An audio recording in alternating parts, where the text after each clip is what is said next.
नमस्कार। खबरदार की शुरुआत उस आम आदमी पार्टी से जहां एक के बाद एक विकेट गिरने का सिलसिला जारी रहा। आज आपके एक विधायक ने पार्टी के तमाम पद से इस्तीफा दे दिया। केजरीवाल के रणबांकुरे पर रिश्तेदार से जबरन शारीरिक संबंध बनाने के आरोप हैं। इस वजह से मेरे साथ ये ज्यादती आज हो रही है कि मैं आम आदमी पार्टी का एमएलए हूं। तमाम मैंने एक चिट्ठी लिखी अरविंद जी को कि भाई मैं सारे पदों से इस्तीफा दे रहा हूं। आम आदमी पार्टी में चल रहे इस्तीफे की नई किश्त में नया नाम है विधायक अमानतुल्लाह खान का। अमानतुल्लाह पर थाने में जैसे ही छेड़खानी का केस दर्ज हुआ, वो कैमरे के सामने आए और पार्टी के तमाम पदों से इस्तीफा दे दिया। मैंने एक चिट्ठी लिखी अरविंद जी को कि भाई मैं सारे पदों से इस्तीफा दे रहा हूं, क्योंकि आज अगर ये मेरे साथ हो रहा है तो इसलिए हो रहा है कि मैं आम आदमी पार्टी का एमएलए हूं, वक्फ बोर्ड का चेयरमैन हूं, पीएससी का मेंबर हूं।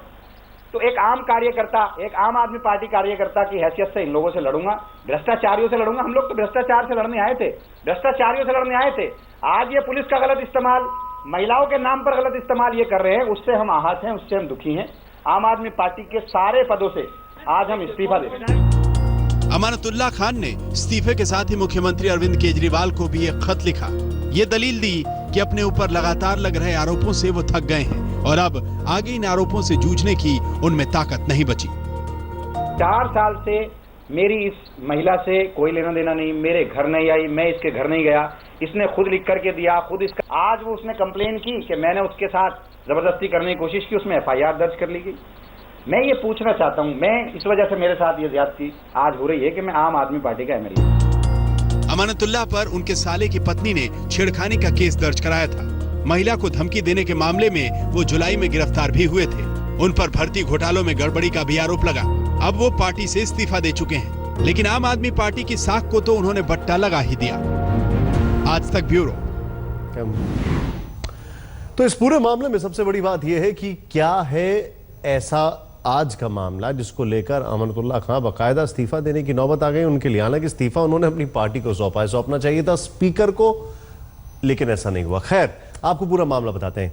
जरा देखिए एक एक चीज क्या है ये पूरा मामला। अमानतुल्लाह खान जो एमएलए हैं आम आदमी पार्टी के, उनका क्या कहना है। साले की पत्नी ने दर्ज कराया केस। जो साले की पत्नी है उन्होंने केस दर्ज कराया। विधायक पर छेड़खानी का आरोप है, जबरन शारीरिक संबंध बनाने के आरोप लगाए हैं साले की पत्नी ने। इसके अलावा जो सबसे बड़ा यहां पर मामला है वो ये है कि इसमें इनकी अपने साले की जो पत्नी है उसको लेकर अमानतुल्लाह खान के ऊपर ये आरोप लगे। धारा 354, 509, 506, 498A के तहत एफआईआर दर्ज हो चुकी है। दिल्ली के जामिया नगर थाने में केस दर्ज हुआ है। इतना ही नहीं, दिल्ली पुलिस ने जांच भी शुरू कर दी है। इसको लेकर काफी बौखलाए हुए हैं।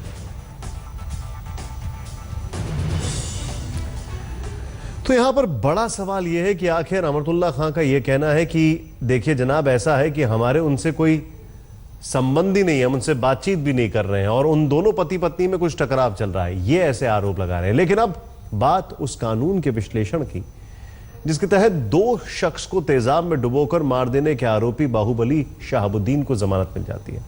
बिहार में आतंक का दूसरा नाम बन चुके सीवान के पूर्व सांसद शहाबुद्दीन की रिहाई हमारे जुडिशियल सिस्टम पर संगीन सवाल बनकर सामने आई है। शहाबुद्दीन को जेल भेजने वाले नीतीश कुमार थे। उनकी सरकार के सामने शहाबुद्दीन जेल से बाहर भी आ गए हैं। क्या इसके पीछे कोई राजनीतिक मिलीभगत है? खबरदार में इसका भी विश्लेषण होगा, लेकिन पहले शहाबुद्दीन की रिहाई की वो तस्वीरें देखिए जिन्हें देखकर हमारा दावा है कि आप दिल मिलाए बिना नहीं रह पाएंगे। ये अंधा कानून है, ये अंधा कानून है। हमको बेल आउट तो न्यायालय हाई कोर्ट ने किया है, तो इसमें गवर्नमेंट का बहुत रोल तो है नहीं। दे दे, जाने किसे सजा दे दे, साथ न दे कमजोरों का। पॉलिटिकली थोड़ा सा नुकसान हुआ है। हम अपने लीडर के पीछे खड़े हैं। वो नर्क में जाएंगे तो हमको तो जाना है ना। तो शहाबुद्दीन जैसे लोगों को अपने बगल में बैठाकर अब बिहार में सुशासन कायम नहीं कर सकते। उनको सीरियस मत लीजिए, उनको सीरियस लीजिएगा। ये अंधा कानून है, ये अंधा कानून है। तो शहाबुद्दीन को बेल मिल गया, इसका मार्ग प्रशस्त किया नीतीश कुमार और उनकी सरकार ने। अंधा कानून है। में आए नहीं हुआ है। अब आगे भगवान मालिक है, हम लोगों को क्या होगा। ये अंधा कानून है।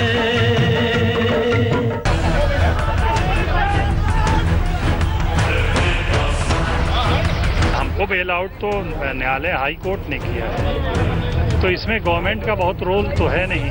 तो शहाबुद्दीन जैसे लोगों को अपने बगल में बैठा कर अब बिहार में सुशासन कायम नहीं कर सकते। शहर का ही माहौल बदल गया 7 तारीख के बाद से। बिहार में बाहुबली शहाबुद्दीन की किस्मत का सूर्योदय हो गया। 11 सालों तक डॉन जेल की चारदीवारी के भीतर कैद रहा। जब तक नीतीश कुमार एनडीए में रहे, डॉन की एक न चली। नीतीश ने पार्टनर बदला, बीजेपी गई, लालू आ गए, तो गुरु के साथ चेले की भी ग्रह दशा बदल गई। 63 संगीन जुर्म का आरोपी आज जेल से आजाद हो गया। हमारे नहीं है, हमारे लीडर नहीं है। वो मुख्यमंत्री है लेकिन बिहार के मुख्यमंत्री के नाते तो मैं स्वीकार कर रहा हूँ, हमारे पार्टी के भी मुख्यमंत्री हैं। हम अपने लीडर के पीछे खड़े हैं। वो नर्क में जाएंगे तो हमको तो जाना है ना। तो नीतीश कुमार मुख्यमंत्री है, नेता नहीं आप मानते हैं? नहीं, बिल्कुल ही नहीं। क्या मानते हैं उनको? हमारे नेता नहीं है। मुख्यमंत्री मान रहे हैं। अरे भाई कह तो रहे हैं कि मुख्यमंत्री हैं। लालू जी आपके नेता हैं? बिल्कुल हैं। है नहीं, 27 साल से। शहाबुद्दीन ने नर्क तक लालू के साथ जीने मरने की कस्में वादे यूं ही नहीं किए, इसकी भी अपनी कहानी है। लेकिन पहले जरा भागलपुर जेल के बाहर की तस्वीरें देखिए। बिहार में किसकी बहार है, ये जानने के लिए आपको ये तस्वीरें देखना जरूरी है। ये सुबह 7 बजे की तस्वीरें हैं। जेल के बाहर बाहुबली की वंदना में चारणों की कतार सजी है। अपने भाग्य विधाता की अगवानी करने भक्तों की पूरी टोली डटी है। जेल के अहाते से सफेद कुर्ता पायजामे में मंद मंद मुस्कुराते बाहुबली प्रकट होते हैं और फिर जय घोष का शोर होता है। बाहुबली गदगद है। झूठे केस, सबूत झूठे, गवाह झूठे। आज सिस्टम का मरसिया पढ़े जाने का दिन है, लेकिन शहाबुद्दीन के लिए खुशी से झूमने का। जेल से बाहर आते ही आरजेडी के पूर्व सांसद ने न्यायपालिका का दिल खोलकर धन्यवाद किया। नहीं, सरकार में जुडिशियरी से बहुत मतलब नहीं है। जुडिशियरी का हमको बेल आउट तो न्यायालय हाई कोर्ट ने किया है, तो इसमें गवर्नमेंट का बहुत रोल तो है नहीं। भागलपुर जेल से शहाबुद्दीन का काफिला दल बल के साथ सीवान की तरफ कूच किया। गाड़ियों की तादाद इतनी कि गिनती करना मुश्किल था। एक से बढ़कर एक गाड़ियां थी काफिले में। उधर सीवान में माननीय शहाबुद्दीन के स्वागत की शानदार तैयारियां थी। शहर में तोरण द्वार सजे थे। हवेली की सूरत बदली हुई थी, तो अपने शौहर की घर वापसी की खुशी में शहाबुद्दीन की पत्नी कम मसाले वाला शोरबा पकाने में जुटी थी। आप देख ही रहे हैं माहौल कैसा है। शहर का ही माहौल बदल गया 7 तारीख के बाद से। कुछ खाना वाना जो उनको पसंद हो इस तरह की कोई तैयारी? जी हाँ, खाना तो वो सादा ही लेते हैं। ऐसे थोड़ा सा नॉन वेज लेते हैं जो बिल्कुल लाइट होता है, उसी की हम तैयारी में लगे हुए हैं। बहार तो बाहुबली के हवेली में आई है। सीवान में तो शहाबुद्दीन की रिहाई की खबर आने के बाद से खलबली मची है। एक बाप अपने बेटे की आजादी पर खुशी से फूला नहीं समा रहा, तो सीवान शहर के कई माता पिता के चेहरे पर भविष्य के खतरे की खामोशी है। सीवान की धरती नहीं, पूरे विश्व के एकलौता ऐसा व्यक्ति हैं जो सबके हृदय के सम्राट हैं। सबको उनसे काफी प्रेम है, लगाव है, मोहब्बत है और सबको बड़ी खुशी है इस बेल होने से। हमारे सपने आए नहीं हुआ है। अब आगे भगवान मालिक है, हम लोगों को क्या होगा। पूरा सीवान दहशत में तो पहले भी था, अब उसके छूटने के बाद जो है फिर वही माहौल सीवान के लिए हो जाएगा। और हम लोगों को तो और भी पहले से ज्यादा भय है। शहाबुद्दीन महज एक आरोपी नहीं, उस बीते जमाने का प्रतीक है जिसे बिहार जंगल राज के नाम से जानता है। जिस जंगल राज के लालू यादव जन्मदाता रहे, बिहार को उसी जंगल राज की फिर से याद सताने लगी है। भागलपुर में राजीव सिद्धार्थ के साथ रोहित सिंह, आज तक। यानी लालू नहीं बदलेंगे, लेकिन लोग सवाल यह पूछ रहे हैं कि आखिर नीतीश क्यों बदल रहे हैं। आपको नाम होगा याद एक राजदेव रंजन का। ये वो पत्रकार थे जिसकी हत्या हो गई थी कुछ दिन पहले और खबर आई थी कि पूरा काम जो है सिवान जेल से ही तैयार किया गया था। खैर, खबरदार में अब हम आपको शहाबुद्दीन की क्राइम फाइल का एक एक चैप्टर दिखाएंगे। जुर्म के इस पन्नों में आप देखेंगे कि कैसे सियासी सरपरस्ती के खाद पानी से शहाबुद्दीन जैसे अपराधियों की जुर्म की दुनिया आबाद होती रहती है। लेकिन पहले हम आपको दिखाते हैं कैसे शहाबुद्दीन के सामने अभी से बिहार की पुलिस अफसरशाही सलामी की मुद्रा में आ गई। यह है मुजफ्फर का टोल प्लाजा, मुजफ्फरपुर का टोल प्लाजा, जहां से आज शाम शहाबुद्दीन का काफिला गुजरा। काफिले में करीब 200 गाड़ियां थी, एक अपराधी के काफिले में, लेकिन किसी ने टोल देने की जरूरत नहीं समझी। डॉन का पूरा दल दबंगई दिखाते हुए टोल प्लाजा से गुजर गया। किसी कर्मचारी की टोल मांगने की हिम्मत नहीं हुई। आप या हमारे जैसे आम लोग होते तो यही टोल वाले राह रोककर खड़े हो जाते, लेकिन यहां सवाल शहाबुद्दीन का है। किसी ने चू चपड़ नहीं की। अब आपको शहाबुद्दीन की पूरी क्राइम फाइल दिखाते हैं। शहाबुद्दीन का नाम पहली बार 80 के दशक में चर्चा में आया था। शहाबुद्दीन के खिलाफ 1986 में पहला आपराधिक मुकदमा दर्ज हुआ। 1990 में शहाबुद्दीन ने जनता दल की युवा इकाई के जरिए सियासत में एंट्री मारी। 1990 में विधानसभा का टिकट मिला और शहाबुद्दीन चुनाव जीत गया। 1997 में राष्ट्रीय जनता दल के गठन और लालू प्रसाद यादव की सरकार बन जाने से शहाबुद्दीन की ताकत में इजाफा होता है। 2001 में पीयूसीएल की एक रिपोर्ट में यह खुलासा किया गया कि आरजेडी सरकार कानूनी कार्रवाई के दौरान शहाबुद्दीन को संरक्षण दे रही थी। मार्च 2001 में जब पुलिस आरजेडी के स्थानीय अध्यक्ष मनोज कुमार पप्पू के खिलाफ एक वारंट तामील करने पहुंची थी तो शहाबुद्दीन ने गिरफ्तारी करने आए अधिकारी संजीव कुमार को थप्पड़ मार दिया। शहाबुद्दीन पर हत्या, रंगदारी और अपहरण जैसे अपराधों के 63 मामले हैं। 63। सिवान के एक व्यवसायी के 2 बेटों गिरीश और सतीश का अपहरण करवाने और तेजाब में डालकर उनकी हत्या करवाने के मामले में शहाबुद्दीन को उम्र कैद हुई, लेकिन वो हाईकोर्ट से जमानत लेने में कामयाब रहा। उसी केस में आज वो जेल से बाहर आया। शहाबुद्दीन पर जवाहरलाल नेहरू विश्वविद्यालय के छात्र संघ के पूर्व अध्यक्ष चंद्रशेखर की हत्या करवाने का भी आरोप है। 63 मामले हैं और वो बताता है कि मेरा गुरु लालू प्रसाद यादव। जेल भेजना, जेल में रखना, इसमें राज से बहुत मतलब नहीं है। इसका मतलब कि लालू जी अपने राज में जेल में गए थे तो खुद जेल में गए थे। कोर्ट की प्रक्रिया है, कोर्ट ने भेजा था, कोर्ट ने रिलीज किया। हमारे रिश्ते अच्छे नहीं थे नीतीश कुमार से, बिल्कुल नहीं थे, आज भी नहीं है, कल भी नहीं रहेंगे। लालू जी आपके नेता हैं? बिल्कुल हैं, है नहीं, 27 साल से आजीवन रहेंगे भी? जब तक वो जिंदा है। लालू को शुभचिंतक और नीतीश को नेता ना बताकर शहाबुद्दीन ने पहली थोड़ी उलझा दी। ये तो पूरे बिहार को पता है कि शहाबुद्दीन के दिल में लालू बसते हैं। लालू की सरपरस्ती में ही शहाबुद्दीन के आतंक का साम्राज्य फला फूला और फैला। लालू की पार्टी से शहाबुद्दीन 4 बार सांसद बने। लालू ने शहाबुद्दीन को तब अपनी पार्टी के कार्यकारिणी में दाखिला दिया जब वो जेल में थे। शहाबुद्दीन की जगह उनकी पत्नी को टिकट देने वाले भी लालू ही थे। लेकिन सवाल यह है कि नीतीश नहीं चाहते तो क्या शहाबुद्दीन को आजादी मिल जाती? ये राज्य सरकार की मिली भगत का परिणाम है।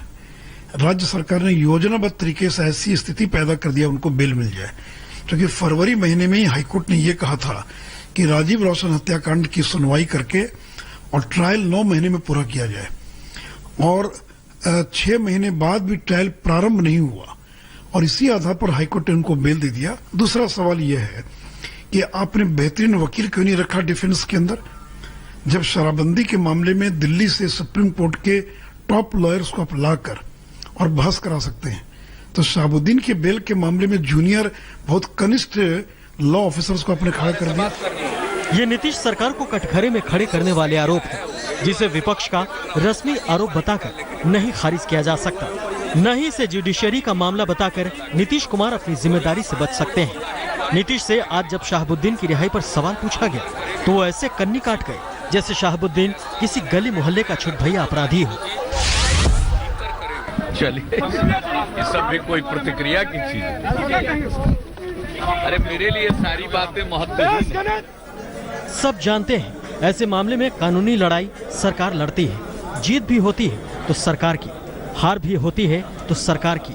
नीतीश से ये झुठला नहीं सकते कि जब से उनकी सरकार सत्ता में आई है, शहाबुद्दीन के अच्छे दिन आने शुरू हो गए हैं। नीतीश सरकार का ही एक मंत्री खैरियत जानने खुद सिवान जेल तक पहुंच गए थे। ये ज्यादा पुरानी बात नहीं है, तब लालू यादव ने भी मंत्री को डिफेंड किया था और नीतीश चुपचाप रह गए थे। अब्दुल गफूर गए थे जेल में मिलने के लिए, तो उसमें क्या अपराध है? मिलेंगे तो वहाँ खिला रहा होगा कोई नाश्ता पानी सबको, इसमें क्या मामला है?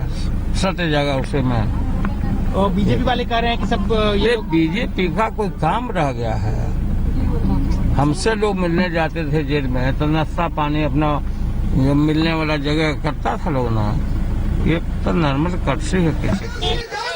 लालू यादव तो डंके की चोट पर शहाबुद्दीन का कवच बनते रहे हैं। शहाबुद्दीन की तारीफ करने में लालू की जुबान पर कभी कोई हिचक नहीं हुई। अब लालू एंड फैमिली की दूसरी पीढ़ी सत्ता में है और वहाँ भी शहाबुद्दीन को लेकर दिल के कोने में वैसे ही सहानुभूति है।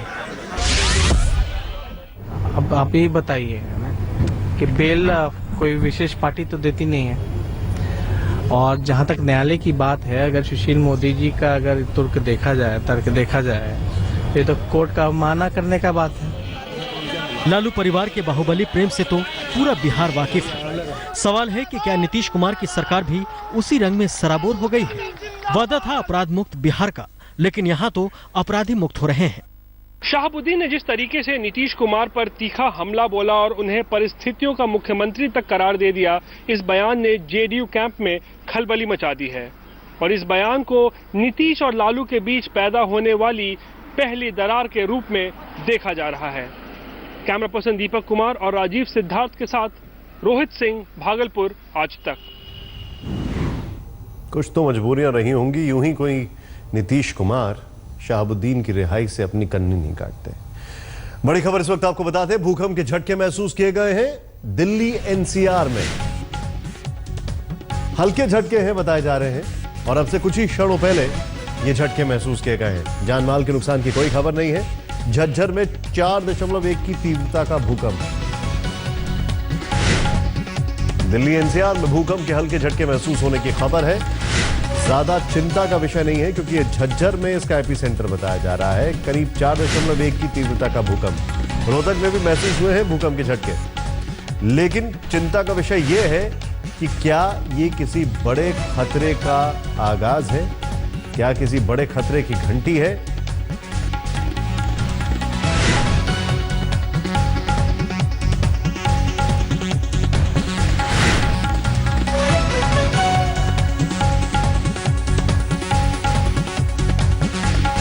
सिद्धार्थ हमारे साथ है। सिद्धार्थ, पूरी खबर बताएं।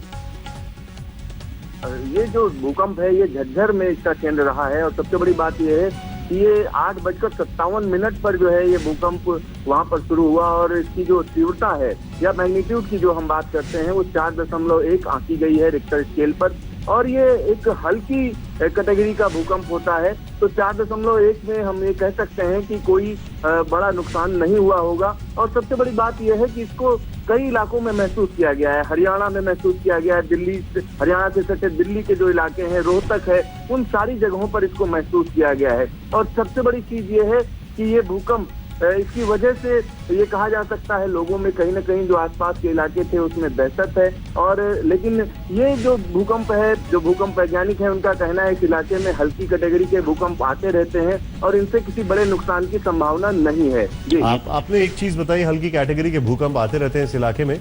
क्या ये चिंता का विषय नहीं है कि क्या ये कोई बड़े भूकंप का ट्रिगर तो नहीं है? हाँ, बिल्कुल नहीं है, क्योंकि ये जो इलाका है झज्जर जिसकी हम बात कर रहे हैं, यहाँ से जो फॉल्ट लाइन गुजरती है उसकी जो यानी उसकी जो क्षमता है वो क्षमता ये है कि 4.5-5 की मैग्नीट्यूड का भूकंप जनरेट कर सकती है।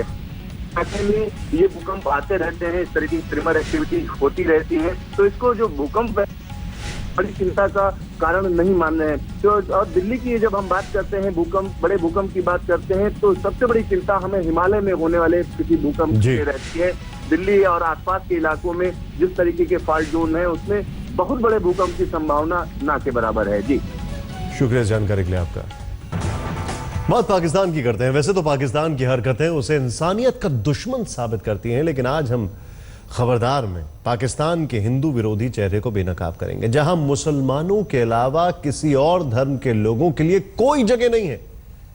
बड़ी बड़ी बातें करने वाले पाकिस्तान की सच्चाई यह है कि वहां अल्पसंख्यकों को इंसान समझा ही नहीं जाता।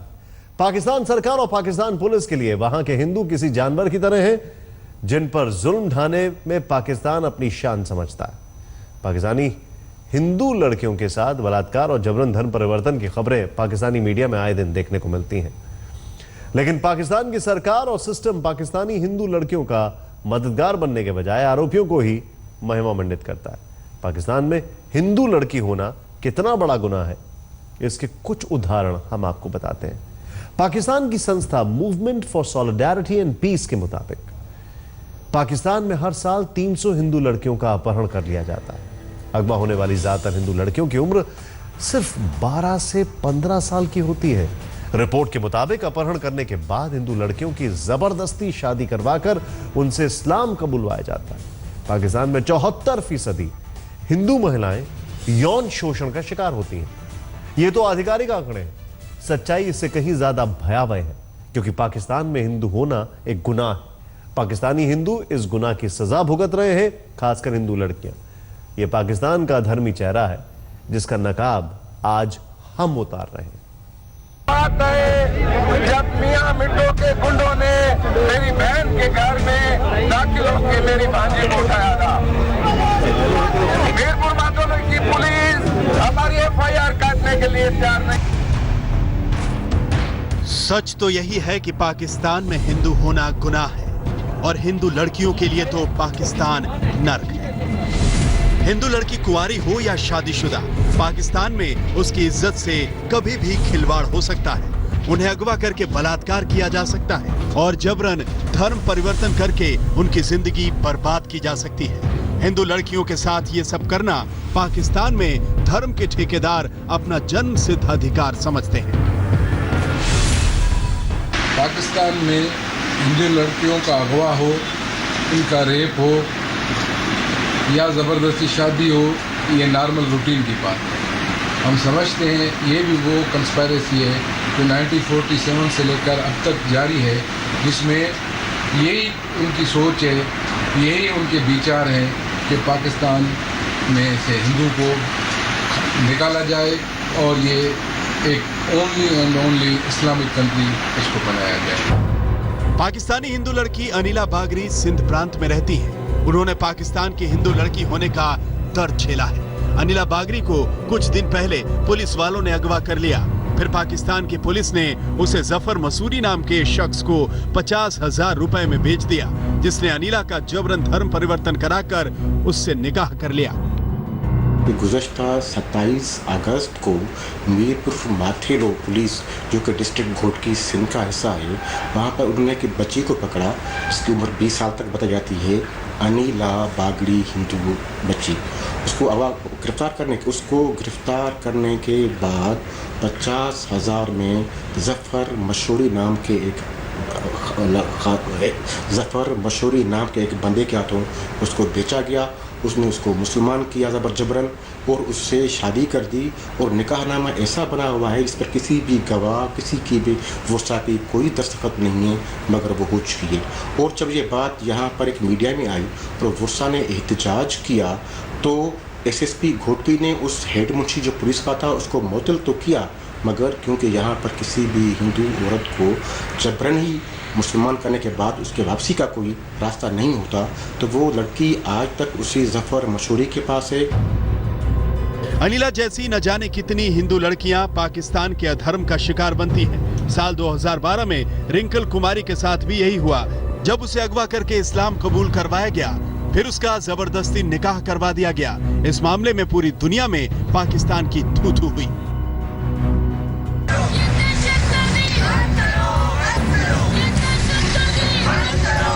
हिंदू लड़कियों पर पाकिस्तान के अत्याचार पर हिंदुओं का गुस्सा आए दिन सड़क पर उबाल मारता है। इस गुस्से के निशाने पर होते हैं पाकिस्तान पीपुल्स पार्टी के पूर्व सांसद पीर अब्दुल हक, जिन्हें पाकिस्तान में मियां मिट्ठू के नाम से जाना जाता है। पाकिस्तान में हिंदू लड़कियों के जबरन धर्म परिवर्तन के सबसे बड़े ठेकेदार मियां मिट्ठू के खिलाफ 117 मामले दर्ज हैं। मियां मिट्ठू जैसे लोग पाकिस्तान के चप्पे चप्पे में फैले हुए हैं, जो पाकिस्तान में हिंदू लड़कियों की खोज में रहते हैं और मौका मिलते ही उनका शिकार कर लेते हैं। ऐसे कई किस्से तो अब पाकिस्तान में खबर तक नहीं बनते। काफ़ी अरसे से जो पाकिस्तान में हिंदू कम्युनिटी है उनके साथ उनको ये प्रॉब्लम आ रही है कि लड़कियां फोर्सली किडनैप की जाती हैं और उनके बाद फिर कन्वर्ट की जाती है। बहुत सारे वाक़यात हैं, अंजलि का वाक़या आपके सामने है, रिंकल का है, शोभा का है, बहुत सारे ऐसे नाम हैं जिनके ऊपर आप नाम बता सकते हैं, मगर मसला नामों का नहीं है। मसला ये है कि इसको मसले को हल कैसे किया जाए। हमारी रिक्वेस्ट है अपनी फेडरल गवर्नमेंट को भी और प्रोविंशियल गवर्नमेंट को भी कि हमारे बच्चों को, हमारी फैमिलीज को हमारे साथ महफूज रखा जाए। तुम कैसे नहीं मानेगा? ये पाकिस्तानी पुलिस है जो महिलाओं पर थप्पड़ों और गालियों की बरसात करती है। जरा सोचिए, जिस पाकिस्तान के पुलिस वाले महिलाओं को अपनी जूती समझते हो, उस पाकिस्तान में महिलाएं पुलिस से क्या उम्मीद करें? सब कुछ करूंगा तेरे साथ। अब तो फंस गई है ना, अब नहीं बचेगा। मुल्क चाहे कोई भी हो, दोषी चाहे कोई भी हो, धर्म चाहे कोई भी हो, किसी औरत के साथ हुआ बलात्कार बलात्कार ही होता है। लेकिन पाकिस्तान में हिंदू लड़कियों से बलात्कार इसलिए होते हैं क्योंकि वो हिंदू हैं, और शायद यही उनका सबसे बड़ा गुनाह है, क्योंकि पाकिस्तान में हिंदुओं को इज्जत से जीने का कोई हक नहीं दिया जाता। अनिल कुमार, आज तक। पाकिस्तान का मतलब होता है लैंड ऑफ प्योर, यानी वो जगह जो कि पाक है। लगता है आपको देखकर? पाकिस्तान में हिंदू होना किसी गुनाह से कम नहीं है, और इस गुनाह की सजा पाकिस्तान के हिंदू हमेशा से ही भुगतते आए हैं। पाकिस्तान में हिंदुओं का क्या हाल है, इसकी गवाही देने वाले आंकड़े हम आपको बताते हैं। जरा ध्यान से देखें।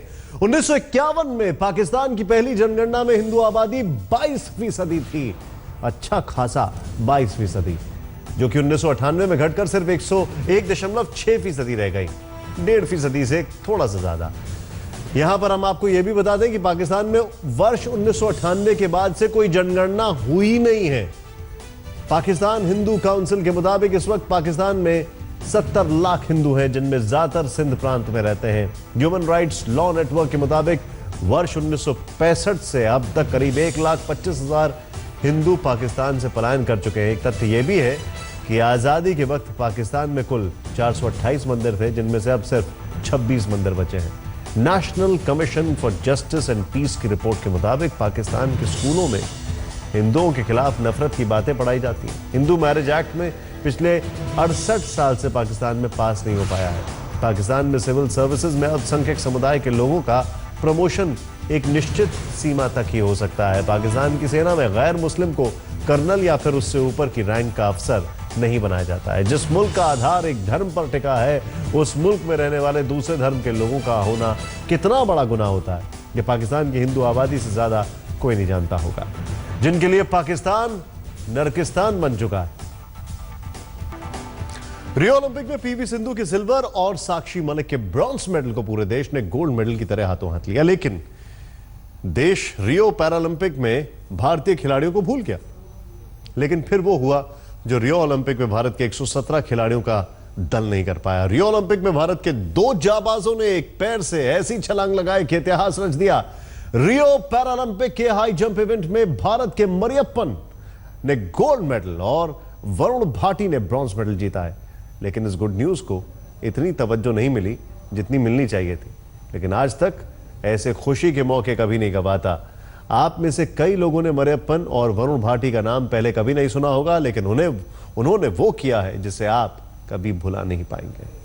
रियो ओलंपिक में जो काम भारत के बड़े बड़े खिलाड़ी नहीं कर पाए, वो काम रियो पैरालंपिक में मरियप्पन थंगावेलु ने एक टांग पर छलांग लगाकर कर दिखाया। इसी प्रतियोगिता में वरुण भाटी ने 1.86 मीटर की ऊंची छलांग लगाकर ब्रॉन्ज मेडल जीता है। ரொம்ப சந்தோஷமா இருக்கு. இந்தியாக்கு கோல்ட் மெடல் அடிச்சு. Mariappa is saying his medal is got it, is very happy, and also he brought the medal for India. Very happy he is saying. A very happiest moment for him he is saying. Thank you for doing all this. It has been a great day. This medal means a lot to me. Mariyappan Tamil Nadu के सलेम जिले के एक गांव में रहते हैं। उनकी gold medal वाली छलांग का जश्न उनके गांव में धूमधाम से मनाया जा रहा है।